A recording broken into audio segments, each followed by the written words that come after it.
made it to Friday, people. Have made it to Friday, ending this work week off correctly on the hottest show on the streets. Number one forum for Bama football news. In my own words, yours truly, Stephen M. Smith of Touchdown Alabama Magazine. Happy to have everybody checking us out here on today, bringing you the show from the magic city of Birmingham, streaming to you the show on YouTube. Speaking of a channel, go ahead right now, if you have not already done so, hit that thumbs up, give us a like right there on the show, hit that subscribe button, turn those notifications on, hit that bell, so that way you can have the best in news, notes, alerts, commentary, and conversation entertainment on your number one program, that being the Crimson Tide. We also got you covered on Facebook and Twitter as well. All forms of social media streaming to you the show. No excuse whatsoever for you not to be locked in to the number one forum here when you talk your Crimson Tide. We got a lot to get to and discuss. The in-state recruiting is starting to turn up, starting to pick up. Alabama landing a major in-state commitment on Thursday in the form of one Jeremiah Alexander, the five-star from Thompson High School here in Alabaster, which is next door to the Hoover area. Going to be fun to catch up with our own Justin Smith, the scouting and recruiting analyst for TDA, to talk Alexander and all things in-state recruiting here for the Crimson Tide. We're going to get into my top 5 most important offensive players for Alabama this season. Not too many people concerned about the defense. The concern has flipped towards, no more Steve Sarkisian, no more Mac Jones. Alabama has lost a lot or quite a bit offensively too, whether it's the NFL where the players are concerned. Steve Sarkisian, he took a head coaching job at Texas. So what can we see here from this Alabama offense? I'll unveil my top 5 most important players. Also, we're going to take a look at Will Anderson and why he is destined to do even more damage his sophomore season after having a really strong freshman year. And then we got Steven's soapbox, people. I get back on the soapbox, and we will discuss what that soapbox will be as we get deeper and deeper into the show. But we want to hear from you guys today, the Tide Nation. You can do this by calling 205-448-1358. That's the number to call in to let your voice be heard on the show, 205-448-1358.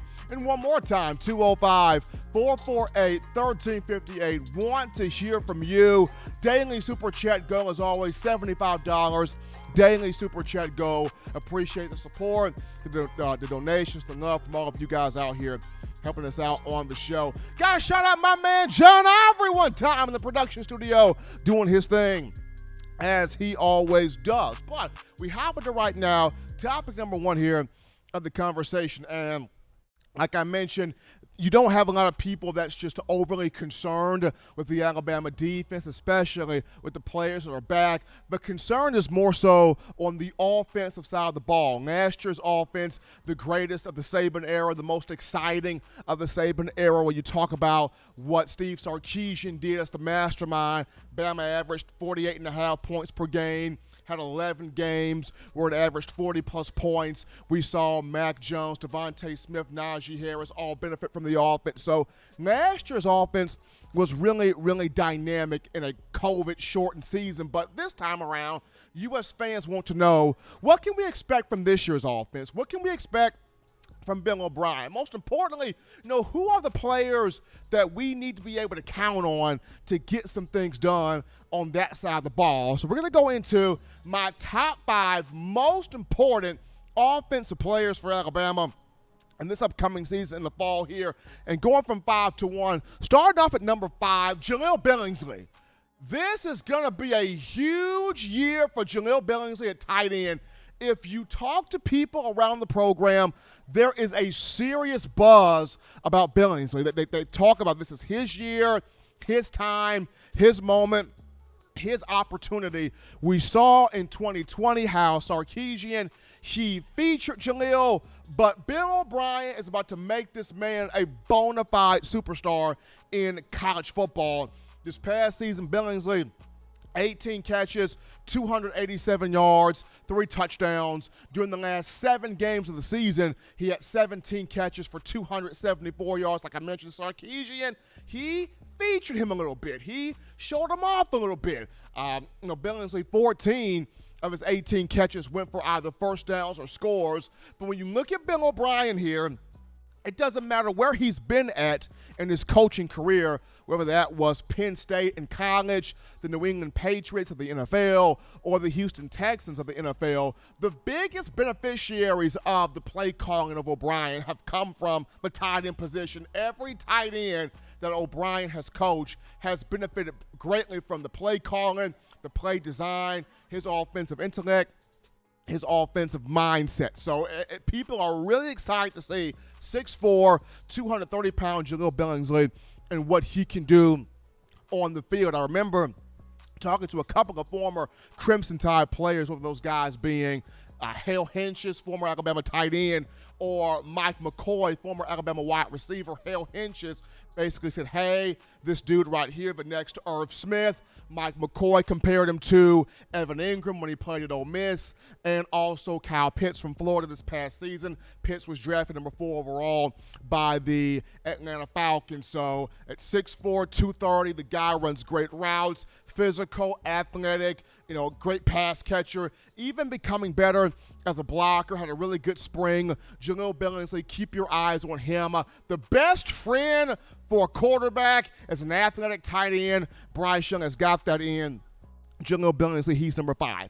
Going on down to number 4, important players for Crimson Tide offensively. I got to go with Jace Mcclellan here. Now, once again, Brian Robinson's good. Brian Robinson has some areas to his game that are really that are high quality, that are of great value. And I really want to see B-Rob excel. And I really want to see B-Rob do well. But once again, we are living in a time in college football where at the running back position, you have to be a threat on the field in a variety of ways. You have to do so many things exceptionally well. You have to be able to not just run the ball with power in between the tackles, but you got to run the ball with speed in the open space. You got to have a gear to you where when you take off and you go, nobody's catching you from behind. Nobody's tackling you. Nobody is making a beeline for you as you taking it off there toward the end zone, the pay dirt. You have to be able to enhance the passing game, catch the ball out of the backfield, or catch the ball line up as a receiver running routes there, and then also the pass protection scheme as well. And when I look at Jace Mcclellan, he can do all of those things very well.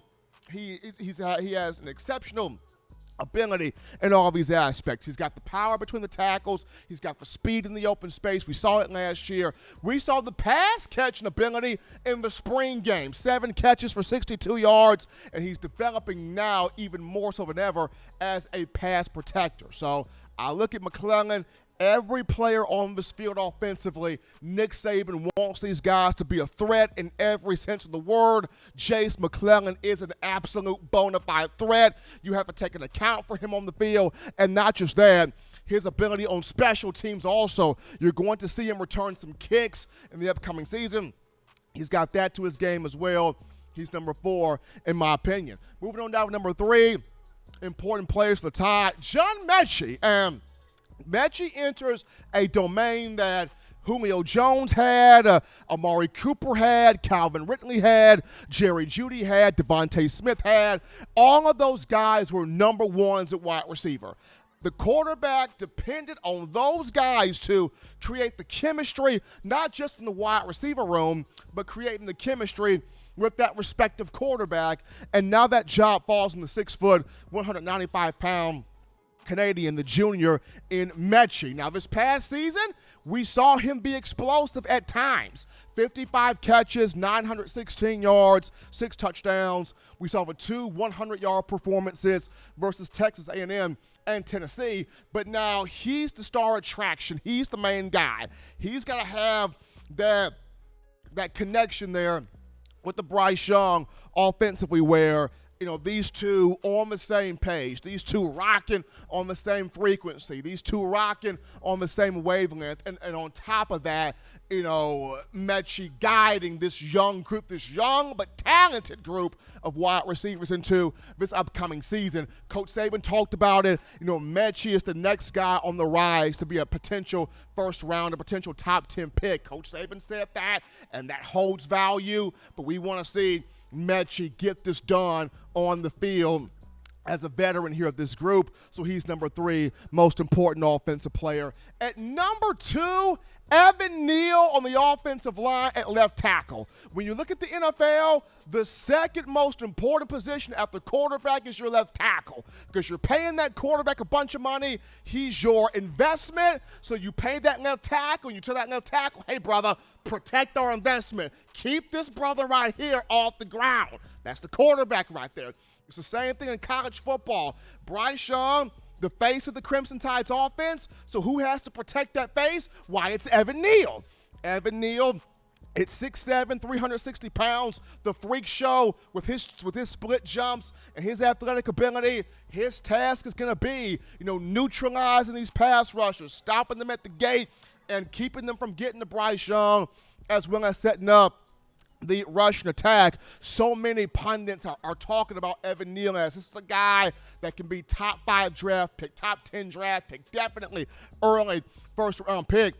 And along with that, Neal is going to be looked upon to be the leader, the anchor of the offensive line. No more Landon Dickerson. I know it sucks. No more Alex Leatherwood. No more Deontay Brown. Yes, you return Chris Owens. Yes, Alabama brings back Emil Ekiyor, but Evan Neal is going to be looked at as the anchor. He's going to be looked at as the force. He's going to be looked at as the leader, the captain of this group that's trying to not only repeat as Joe Moore Award winners, but also getting back to a national championship and going back-to-back national titles for the first time since 2011, 2012. So Evan Neal, big deal here. Pencil him down potentially to get the Outland Trophy, the SEC Jacobs Blocking Trophy. His name is already on a couple of preseason award watch lists as we speak. But Evan Neal, number 2, most important player here for the Crimson Tide, which leads us to number 1. This is self-explanatory. This is obvious here, and it's Bryce Young. Very obvious here. And Bryce, this spring, did a fantastic job. We saw the numbers he had in the A-Day game. We've heard so much from Coach Saban about how he has taken full control of a team. He's taken full charge of the team. He's becoming that vocal leader.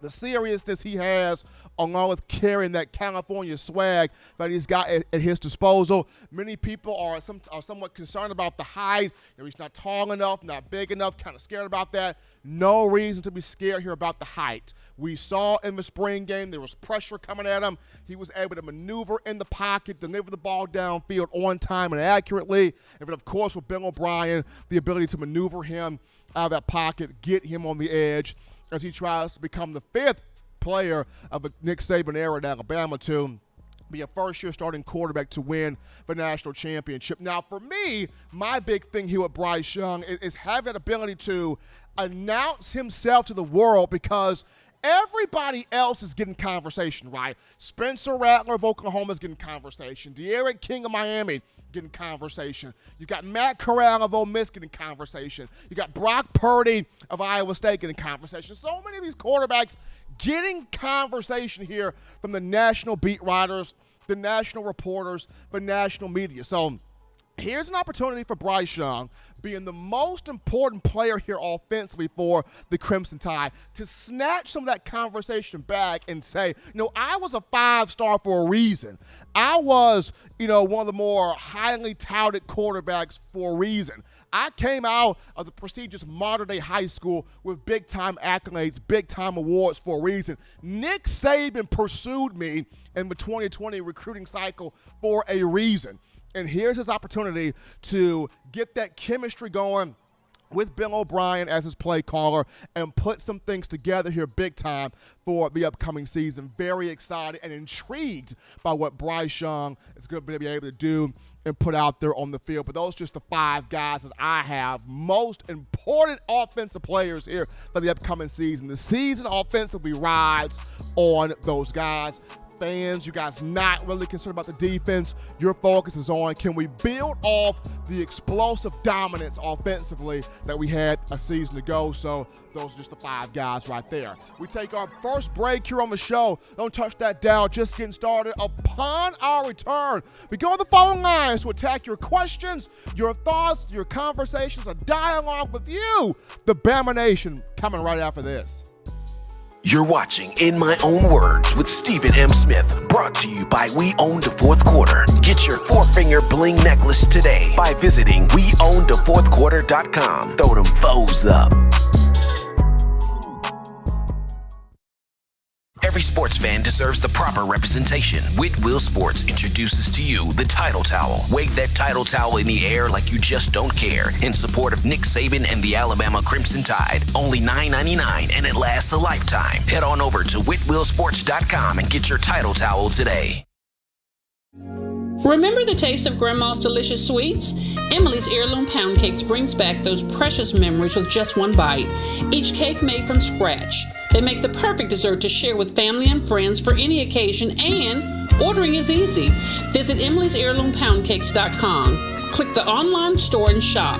Then pick up your fresh cake at the kitchen in downtown Homewood. Order yours online at emily'sheirloompoundcakes.com. Emily's Heirloom Pound Cakes, making memories from scratch. And we are back into the action here, folks, from the break on a Friday, TGIF edition of the show. Number 1 ticket for Bama football news. In my own words, yours truly, Stephen Smith of Touchdown Alabama Magazine. Guys, shout out Jimmy Clay. Guys, shout out Jimmy the Man Clay right now. That $50 donation helping us out here on the show. Starting us off with a bang. That daily super chat goal, $75. Daily super chat go. Appreciate you guys for the love, the support, the donations, the joy you give us here on YouTube. Shouting out Jimmy Clay, starting us off right, starting us off early here on a Friday. But as we're back in, we go to the phone lines right now to take your calls. Call segment brought to you by the Blue Wrench Gang, 205-448-1358. The number to call in to let your voice be heard, 205-448-1358. We grab a call right now. You're live on the show. What's going on? Hey, Stephen. This is Corey from Trustful. How are you doing this afternoon? Corey, doing great, and yourself? Yeah, I'm doing great. I have a couple of questions for you. My first question is, how do you think Alabama will be able to handle the dual threat ability of De'Aaron King? I mean, I understand Alabama has an off season to prepare, but De'Aaron King is no slouch. I mean, he's a really elusive guy, and you feel like Alabama will be well prepared as far as handling the elusiveness of De'Aaron King?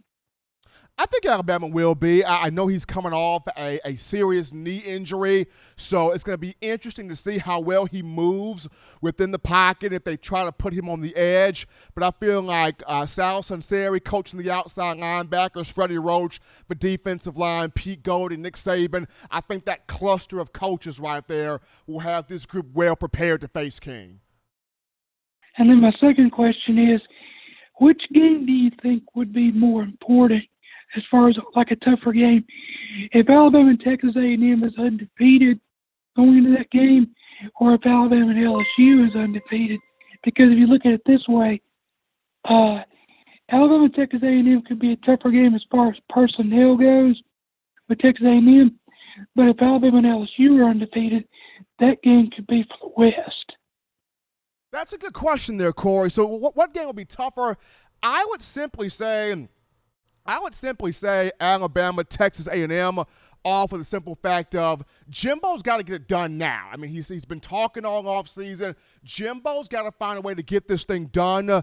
He's recruited exceptionally well down there at College Station, where LSU is concerned. Coach Ed Ogeron is trying to get himself out of the allegations and the mess going on down there in Baton Rouge. So I would say Alabama A&M for the simple fact of Jimbo's got to get this done. But we appreciate Corey, my man Corey from Trustville, with that calling into the show there. In my own words, yours truly, Stephen M. Smith of TDA. Got to shout out Jimmy Clay again, who has handled the daily super chat goal of $75 by himself, dropping in that $25 donation. Jimmy, cash the man Clay. You can't stop that man. Baddest man out there. Got to appreciate the love that's coming in from Jimmy Clay, as always, people. 205-448-1358. And I'm going to call in right there. 205-448-1358. But quick topic right here. We got the ESPYs this weekend. ESPYs on Saturday on ESPN. Alabama has been nominated for 4 different categories. Well, the Alabama team's been nominated for 1, but former players, Crimson Tide alums, have been nominated for different categories. When you look at Devonta Smith, who was up for Best Male Collegiate Athlete. He's also up for Best Record-Breaking Performance, going back to his outing against Ohio State in the national championship. 12 catches for 215 receiving yards and 3 touchdowns. Derrick Henry is up for Best NFL Player, and the Alabama 2020 team is up for Best Team. So on tomorrow, the ESPYs on ESPN, Alabama nominated for 4 different categories. Wishing the best here for the Crimson Tide. Hopefully, these categories get won here by Alabama. But we take another call right now. You're live on the show. What's going on? Hey, what's up, Steve? It's Nathan from Nashville. How you doing, big dog? Doing good, and yourself? I'm doing good, man. I'm calling in and listening to your podcast, man. Just calling in to say I heard your topic on the 5 most important offensive players going into next year, and I like the Kyle Pitts comparison for Jaleel. I think the one thing Jaleel's got to get used to this year, you mentioned it, how Sark used him last year. Jaleel's got to get more comfortable with playing more in-line tight end now. He's going to be more on the line, be blocking some ends and some edge rushers this year in the run game. I think if he can get that part of his game down, you might even say he's not even Kyle Pitts. He might be more like Darren Waller. I agree with the Evan Ingram comparison at the moment, but if he can become a little more physical in the run blocking game, and as just a pass catcher become more physical, he's definitely a Kyle Pitts kind of guy. Absolutely, man. Appreciate the call right there, man. Appreciate that call right there. Going back to the 5 guys I had listed there, most important offensive players for the Crimson Tide coming into this season. We're going to go to a break right now, folks. Don't touch that dial, because when we get back, we have our own Justin Smith, scouting and recruiting analyst for TDA. Bama had a huge 5-star commitment on Thursday, had another big commitment during 4th of July weekend, but Tide picking things up in state on the recruiting trail. You'll hear from Justin after this.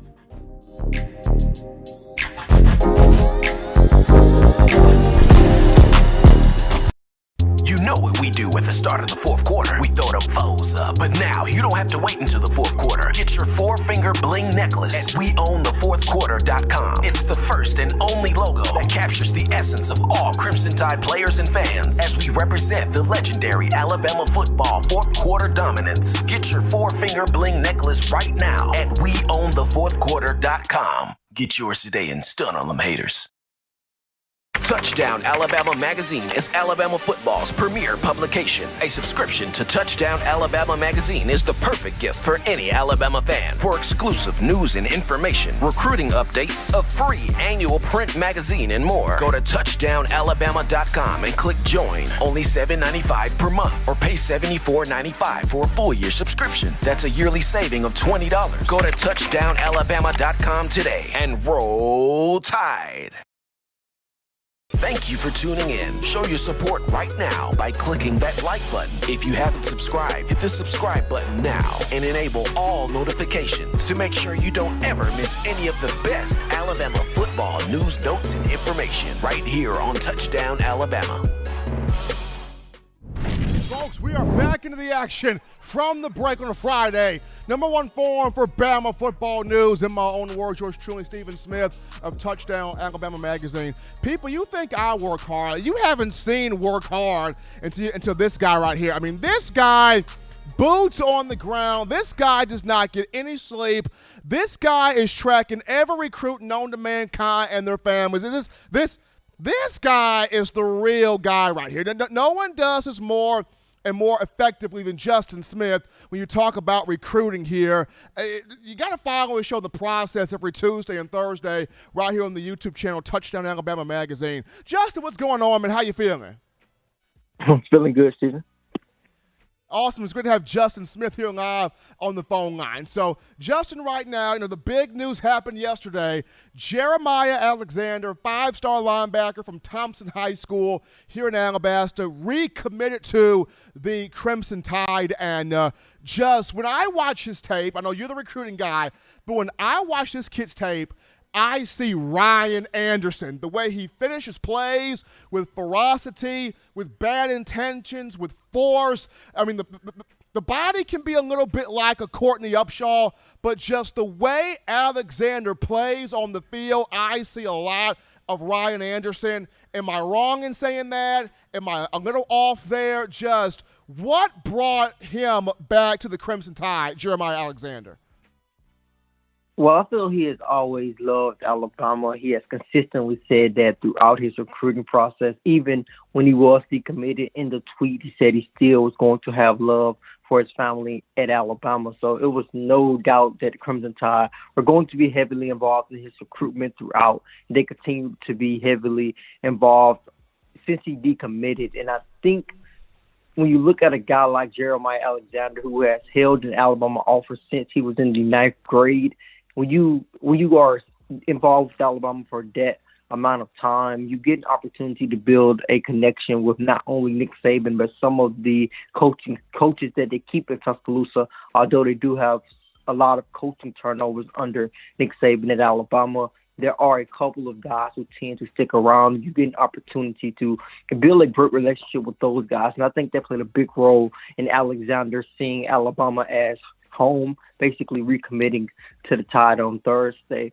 But when you look at what Alexander brings to the table, I think you are right in the ballpark. He does play like Ryan Anderson, has that Courtney Upshaw type of frame. And when you look at what he brings to the table, he's such an interesting prospect because he could be an edge rusher at the next level, line up at outside linebacker for the Crimson Tide, although he will be a little bit shorter than the average guys that they have playing at that position now. But when you take a look at what he does on the field, you can definitely see that he can basically make up for that lack of height, the lack of long arms, with that violence streak that he possesses, with the quickness, with the crazy amount of strength that he packs on, with that tank frame that he has at 6'2", 235 pounds. He definitely looks the part. If you ever get an opportunity to see him play at Thompson High School, you can tell this kid is going to be a D1 college football player one day. So he brings a lot to the table. I think another interesting part of his game is that he could be an inside linebacker at the next level. That is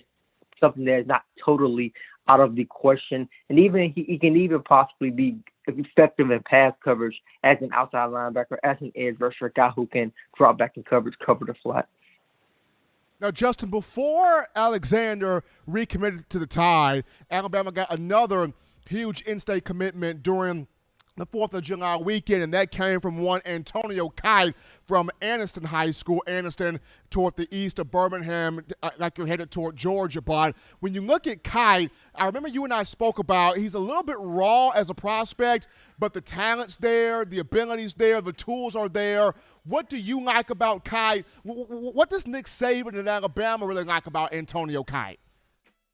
I think it has to be a huge upside. You take a look at what he was able to do during his first year ever playing high school football for Anniston last season, and you see so much potential. You see some raw things that he does at times, particularly the tackles that he makes, and also the way he moves in the secondary at the safety position for Anderson High School. But you see the potential when he's anticipating passes, jumping routes and making interceptions. pulling in impressive catches as a wide receiver, showing his ball skills. He has that natural athleticism. Although he will only play football at the University of Alabama, he did have an opportunity to play football and basketball earlier on. And he is, although he will not play basketball at the college level, he still is one of the top point guards in the state of Alabama on the hardwood. So he has that natural athleticism, and I think his upside is huge. This is a guy who has a lot of potential, has a lengthy frame, and that is what Alabama is going to continue to go after at the defensive back position. So I think it is his potential, just what you can mold him into in the future.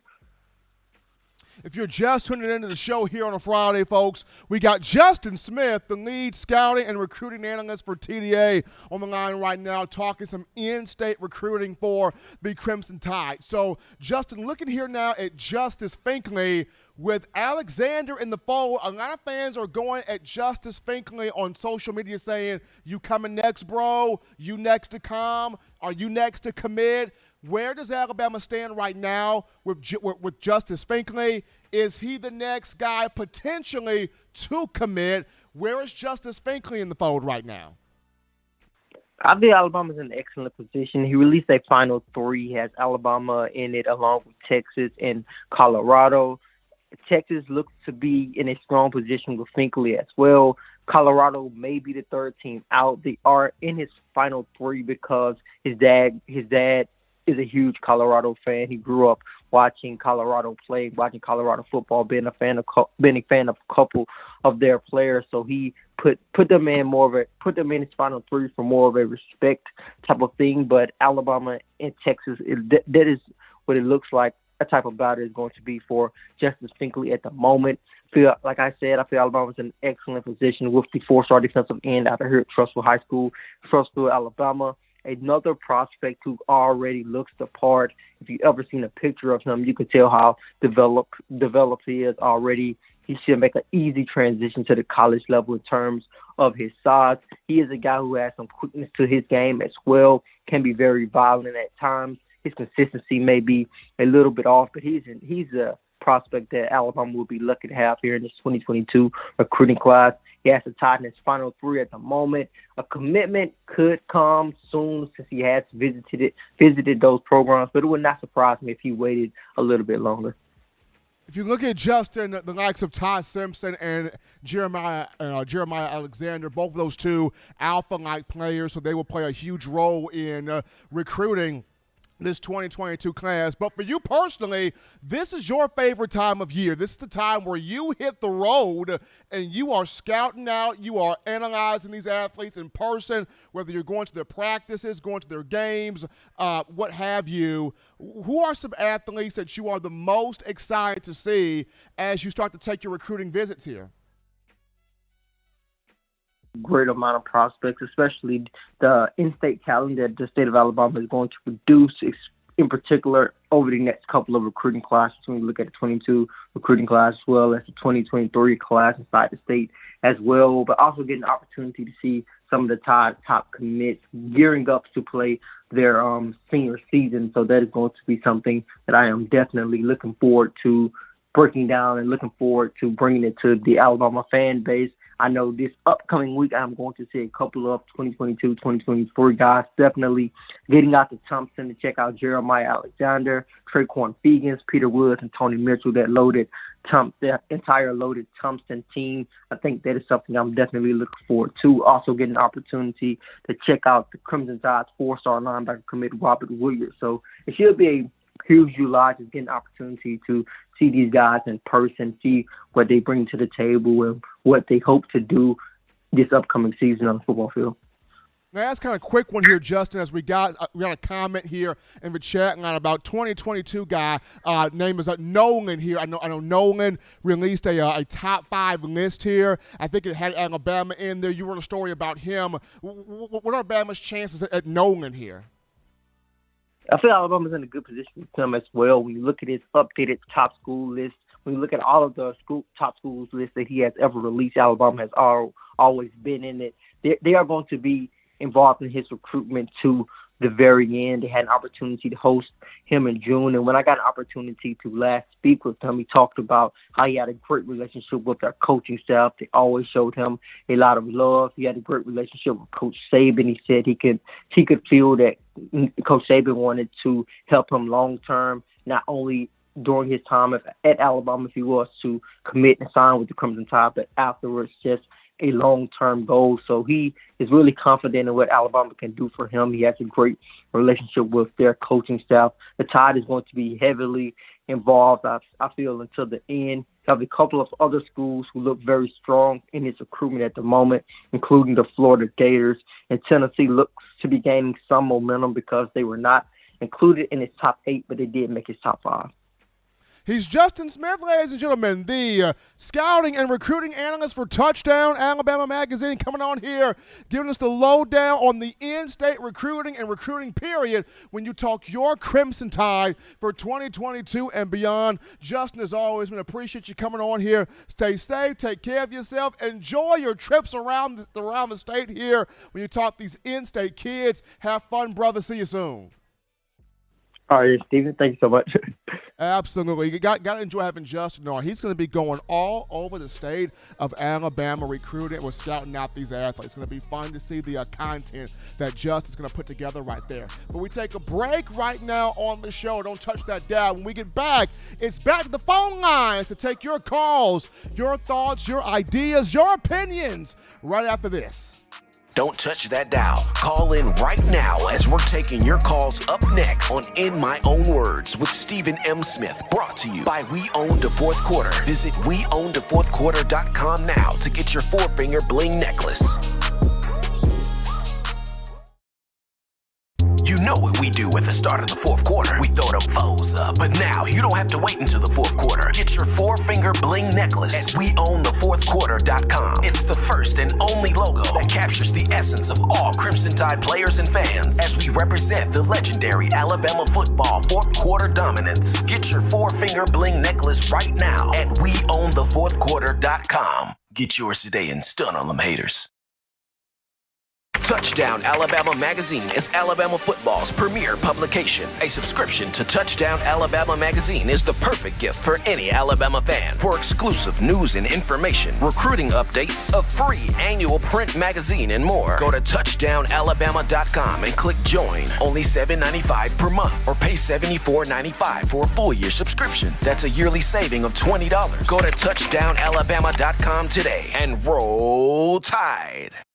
Thank you for tuning in. Show your support right now by clicking that like button. If you haven't subscribed, hit the subscribe button now and enable all notifications to make sure you don't ever miss any of the best Alabama football news, notes, and information right here on Touchdown Alabama. As we are back in, rocking and rolling from the break of number 1 form for Bama football news, in my own words, yours truly, Stephen M. Smith of Touchdown Alabama Magazine. Gotta shout out McConaughey right now. Gotta hit that cha-cha slide, that cabbage patch. McConaughey one time. Gotta hit that dance for McConaughey one time. That $25 donation helping us out here on the show. Appreciate that love there from McConaughey. I'm sticking to my day job, people. I'm not a dancer, all right? I was trying to hit that. I don't know what I called that. Was that a cabbage patch? What the world was that? I'm going to stick to talking about Crimson Tide football. As we're back in here from the break, we go to the call segment here to take your calls. It's brought to you by the Blue Wrench Gang, 205-448-1358. That's the number to call in to let your voice be heard on the show, 205-448-1358. And one more time, 205-448-1358. As you're getting your thoughts in here, how about the Alabama softball team recruiting? Patrick Murphy's recruiting right now. Coach Murph is trying to get back to the Women's College World Series next year and win this thing. He's dipped into the transfer portal where he picked out 2 huge pieces. One of these are Ashley Prang from Ohio State, big power threat last year for the Buckeyes. I think she had between 20 and 25 home runs. So Ashley Prang, big power threat from the Buckeyes. Now with Alabama from the transfer portal, and then But Tide also picked up Allie Shipman, the catcher from Tennessee, so she immediately replaces one Bailey Hemphill, who, of course, last season was her final season. Kind of saddened by that. But Alabama goes out there, gets Ashley Prang from Ohio State, gets Allie Shipman from Tennessee.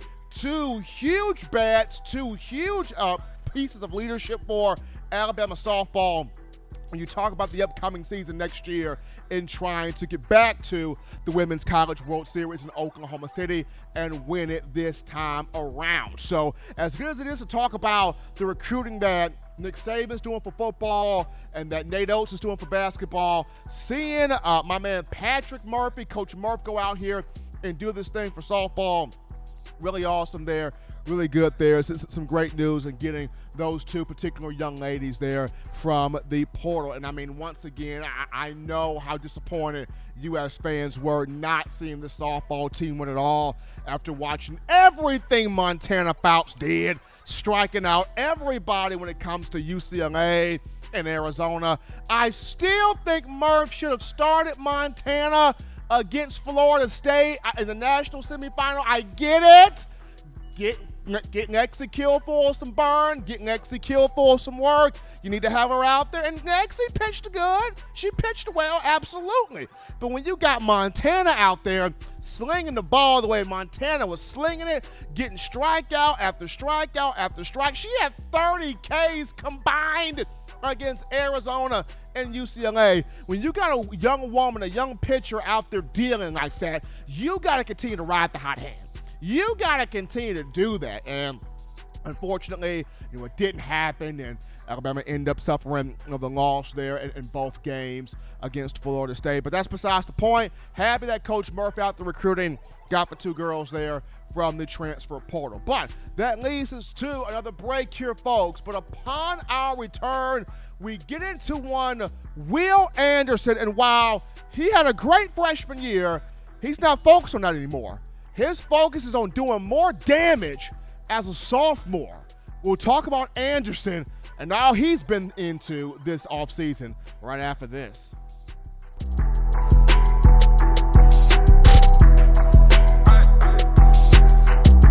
If you're an avid Alabama Crimson Tide fan and you love to flaunt it, then show your Alabama Crimson Tide support by grabbing the All Bama sneakers. They feature bold Crimson Tide graphics, so no one will be able to question where your allegiance lies. When you add these sweet sneakers to your Alabama Crimson Tide collection, go to stsfootwear.com and use the code TDAlabama for $15 off your purchase. That's code TDAlabama for $15 off your purchase. Go to stsfootwear.com and get your All Bama sneakers today.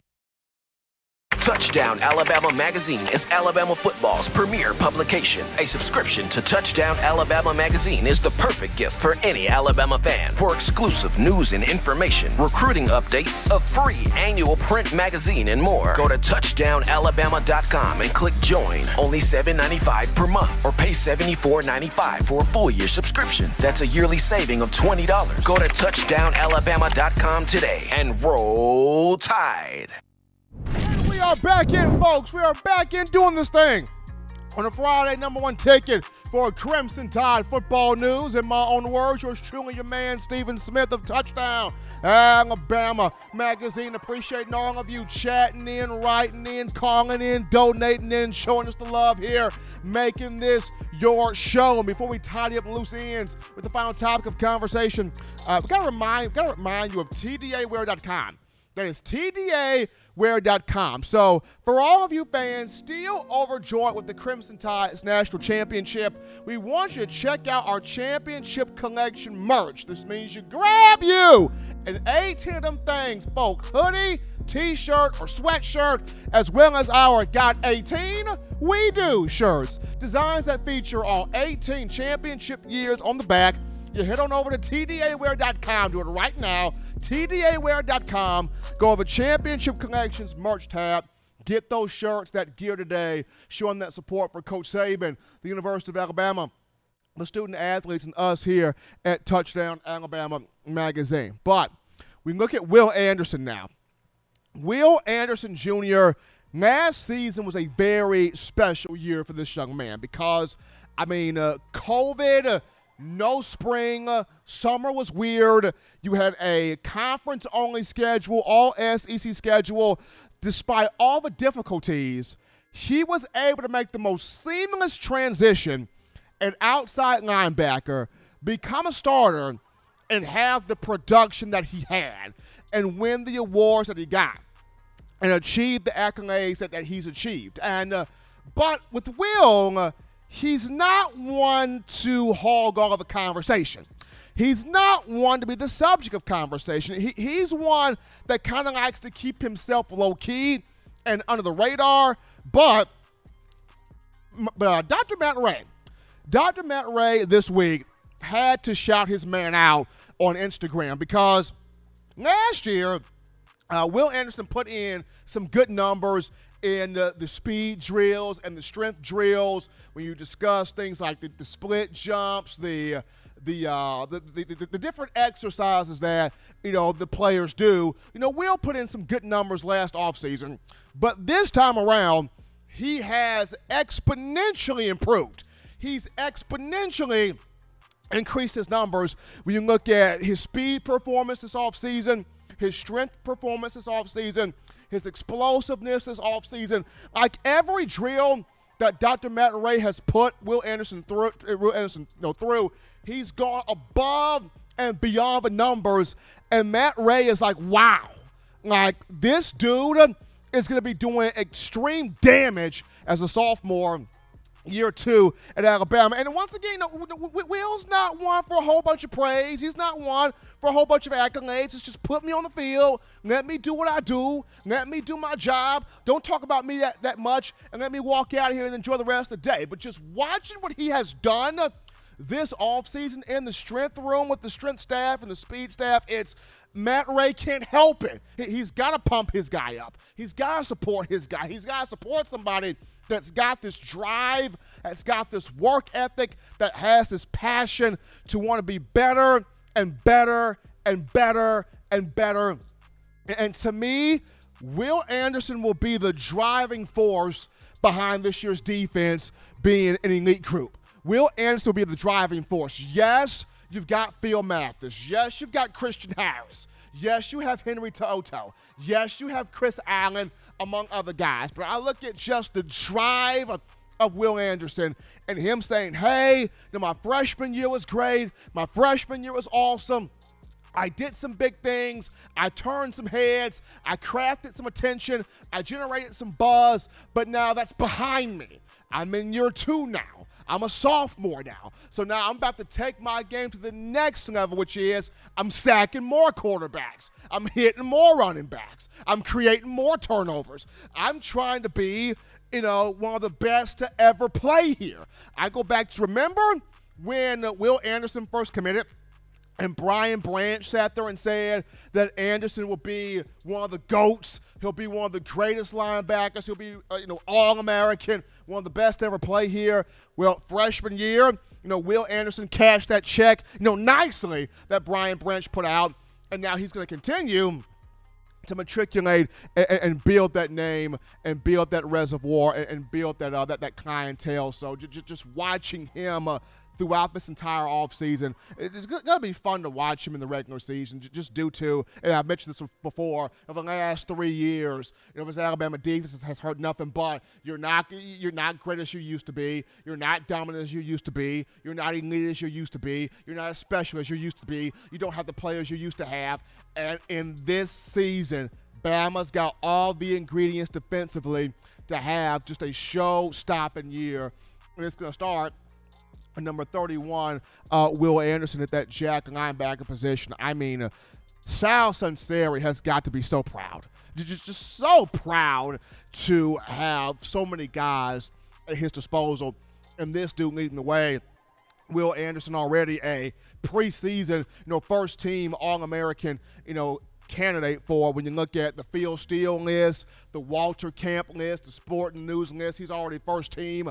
I expect at SEC Media Days coming up here, start on July 19th, that he'll be by the media, first team all SEC. I expect for Will Anderson to be a preseason Butkus Award guy, Chuck Bednarik Award guy, Bronco Nagurski Award guy. I expect for Will to be on all of those lists.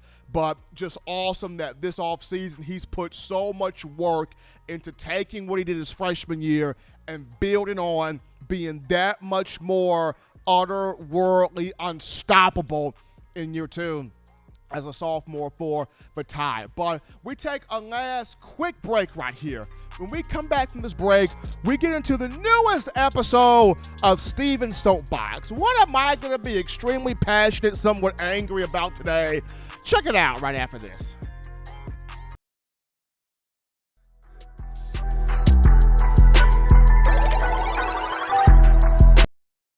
Touchdown Alabama Magazine is Alabama football's premier publication. A subscription to Touchdown Alabama Magazine is the perfect gift for any Alabama fan. For exclusive news and information, recruiting updates, a free annual print magazine, and more, go to touchdownalabama.com and click join. Only $7.95 per month, or pay $74.95 for a full year subscription. That's a yearly saving of $20. Go to touchdownalabama.com today and roll Tide. All right, people, we're back in here. We're back in here with Steven's Soapbox. New week, new episode of Steven's Soapbox. And for those of you who don't know what this segment is, it is me basically giving my unfiltered, just, cold, hard views of the things that have gone on in Alabama football or things that are going on in Crimson Tide football right now. Just things that get me riled up and kind of passionate a little bit in talking about this subject. So here we go. This episode of Steven's Soapbox will be geared toward Mike Shula, former Alabama head coach Mike Shula. And I don't understand this for the life of me. I mean, I will go on Twitter, I will go on different forms of social media, and there will be just Alabama fans debating, arguing, talking with Alabama fans going, we better appreciate what we got with Nick Saban, because once Saban leaves, it's going to go back to this. And they have a picture of Mike Shula on the screen. Or, it may be an Alabama fan arguing, debating with a rival fan. And the rival fan goes, you better appreciate Coach Saban, because once he leaves, y'all going to go back to dirt. Y'all going to go back to trash. Y'all going to go back to this. And it's a picture of Mike Shula. And I'm like, really? Shula gets no love? Shula gets no respect whatsoever? I mean, I appreciate what Nick Saban has done as much as the next person. Don't get me wrong. Proud of what Saban's done. Thankful for what Saban's done. Hopefully he continues to coach here for as long as he wants to. This is in no shape, form, or fashion me going against Coach Saban. I'm just saying it's incredible how people just lump Mike Shula with he was negative, he was bad, he was awful. Nothing good came from Mike Shula. Think of this for a minute. Think about this for a minute here. Just for 1 second here.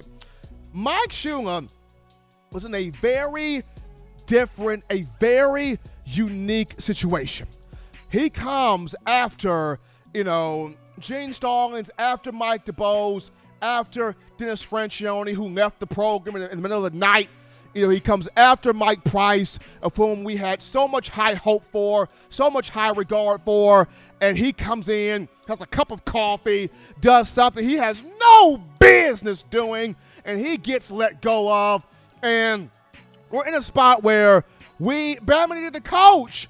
Bama didn't know where to go to. You went through 3 to 4 different coaches. Stallings left. DuBose had some good runs but left. Franchione left in the middle of the night. Mike Price had a cup of coffee, dipped out on the program. You were in need of a coach. And it was at a time where sanctions, you had the textbook scandal, you had probations, you were stripped of scholarships. You could not recruit the players you wanted. You couldn't get the players you wanted, so you were behind the 8 ball. I mean, could you imagine Nick Saban in a situation where He came into a program that had sanctions, that had probation, and he couldn't recruit the kids he wanted, and he couldn't recruit the players he wanted. I mean, back then, if you were down, back then, if you were, in this day and age, if you're down one player, you're behind the 8 ball. Could you imagine if Saban was down an entire class? How much behind the 8 ball Saban would have been? How messed up the program would have been at? How bad, we would have been behind other teams, other programs that were recruiting at will, that were recruiting at full strength, that were recruiting at full power, and Bama couldn't do that? Could you imagine Nick Saban in that type of predicament? You couldn't imagine it. That's the predicament Mike Shula was in. He came in, sanctions, scandals, no scholarship, no recruiting power, behind the 8 ball. You're playing 2 and 3 stars. You're recruiting walk-ons. Bear with me, y'all. Just bear with me. At some point, I'm going to have the program or try to have it the way we need to have it back. And just bear with me, deal with me. This is what Mike Shula had to tell everybody. Because he came in virtually with 2 hands tied behind his back. And the program was like, Shula, good luck. I mean, we got scandals. We got sanctions. We got busted for textbooks. We can't recruit the kids we want. We lost about a good chunk of a good amount of scholarships. So good luck, Shula. Good luck. You may try. You can try. If you succeed, great. But, hey, good luck. Shula came in here already behind the 8 ball. And for what he was given, and it was, Mike Shula, don't win national championships. Just keep the boat in the water. We about to be freaking shipwrecked. Just keep the boat in the water. Just keep the boat from not flooding over. Just hold us in the road, Mike. All we need you to do is just hold us in the road. Bama at that point was at a time where, yes, Bama still had some cachet behind its name, but the championship cachet was not there. It was just Mike Shula, just keep us from drowning. That's the main thing. 2003, yes, it was a rough year. Bama went 3-8, if I'm not mistaken. But 2004, look at how Shula turned that around. Bama went 6-6. And then 2005, people forget how glorious that year was. We talk about the buzz that Saban created in 2008. And yes, Saban created buzz, but Shula started that buzz in 2005. Went 10-2. Shula had folks going, what the Sam Hill going on in Bama? They winning? They winning? Like they winning? Like Saban, like Shula had Bama winning. And Shula had Bama winning with players that were not heavily recruited. Probably the one most heavily recruited guy, Freddie Roach, if not more than him, but definitely Freddie Roach. But defensively, that defense in 2005, number 1 in the country. And that defense had dogs. Rudy Griffin was on that defense. Wallace Gilbert was on that defense. Big Zoe Washington, Bobby Greenwood. The linebackers, you had Prince Hall, Ezekiel Knight, D'Amico Ryans, Freddie Roach, Juwan Simpson. That secondary, Simeon Castilla, Charlie Pepper, Roman Harper, Ramsey Bino Robinson. Those guys were dogs. Those guys were flat dogs. And they brought it every single week. People forget that 2005 team at one point in time was freaking 9-0.